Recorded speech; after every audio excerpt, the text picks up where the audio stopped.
I spent over 2 hours in Walmart trying to figure out the perfect soil for aquarium plants and planted tanks. And in today's video, I'm going to talk about why you would want to use soil as a substrate in a planted tank, which soil to actually use, and if it's actually safe for your inhabitants. What's going on, and welcome.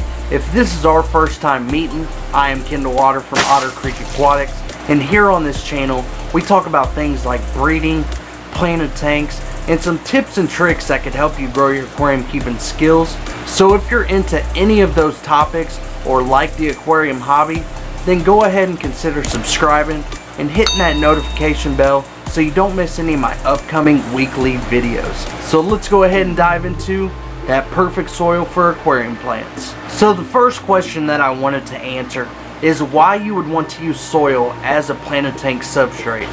Soil, it's going to cause an absolute mess in your aquarium.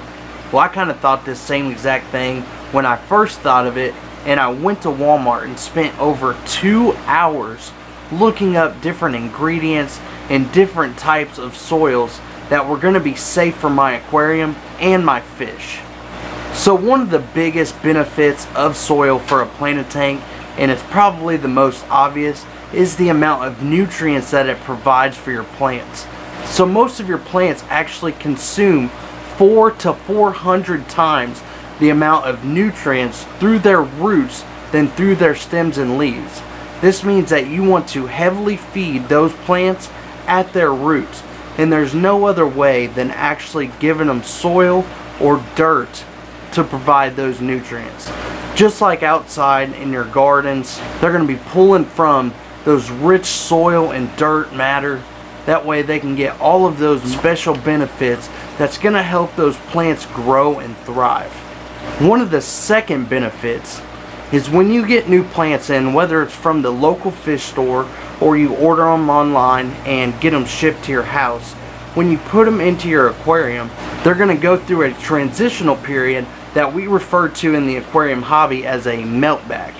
And a lot of people actually struggle with this when they first get into planted tanks because they think that their plant is actually dying.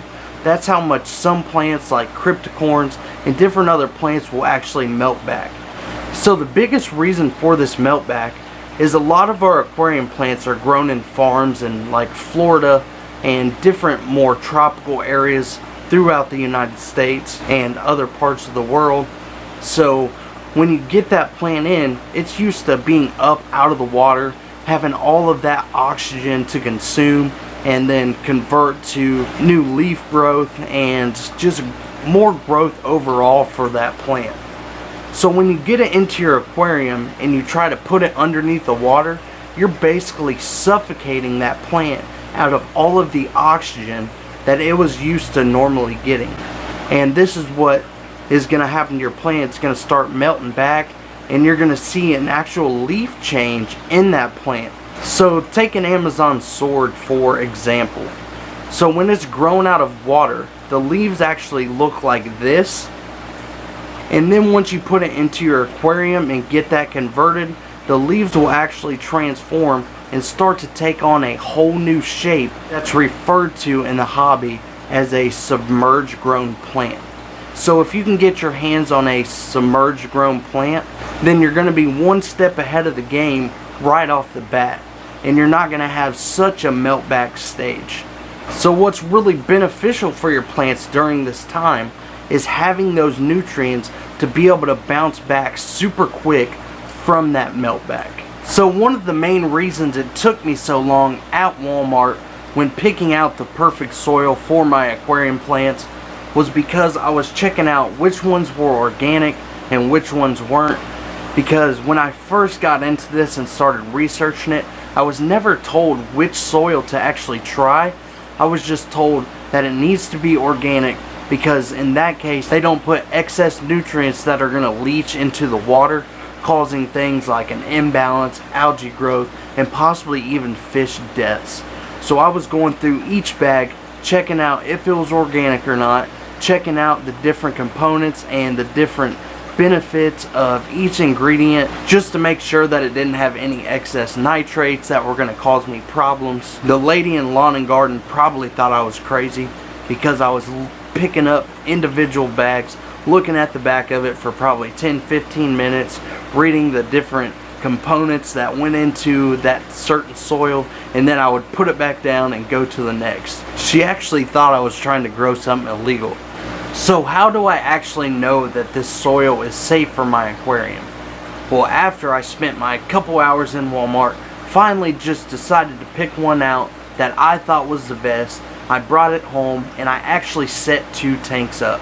And this was just a couple months back, and this is the picture on Instagram that I posted when I set up the first 2 tanks, and I now have 7 with this same exact soil in it.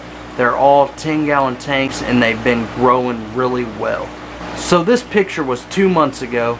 I hurried up, set it up, put in a cycled sponge filter in there, threw some muck guppies in there, and I just absolutely left them for an entire month. I was actually overfeeding this tank as well, just trying to get an imbalance, and the crazy thing that I found was that the water parameters matched exactly what my other tanks were. There was no excess nitrates, nothing crazy where I was having to change water a lot to try and keep those water parameters stable. So after that month, I went ahead and I started moving my more expensive guppies and endlers, like my red platinum mosaic dumbos, the Santa Maria endlers that I got from Dan's Fish, and I actually paid $85 a pair for these fish. So if I thought that I was going to have any trouble, I definitely wouldn't have took this kind of risk putting this endler pair in there. They've been breeding, they've been thriving, and I'm really happy with that pair.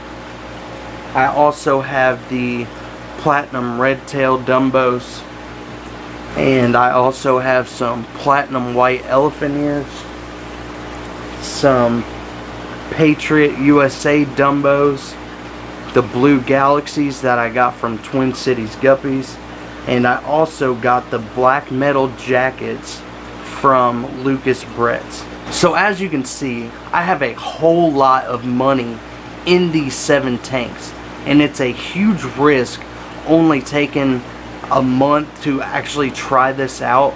But within that month and the results that I found, I feel completely safe with this, and I'm gonna continue. So as you've seen in the picture on Instagram, it is the Jiffy Natural and Organic Soil.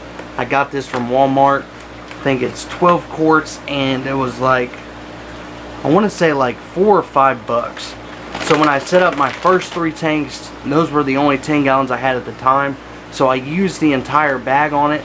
And as you can see, the substrate's actually a lot thicker than the other 4 that I set up. The second time around, I used 1 bag on these 4, and I do like the little bit more shallow soil substrate. Just in case I run into any problems, it's not going to be as bad, but the thicker soil substrate is getting a whole lot better plant growth.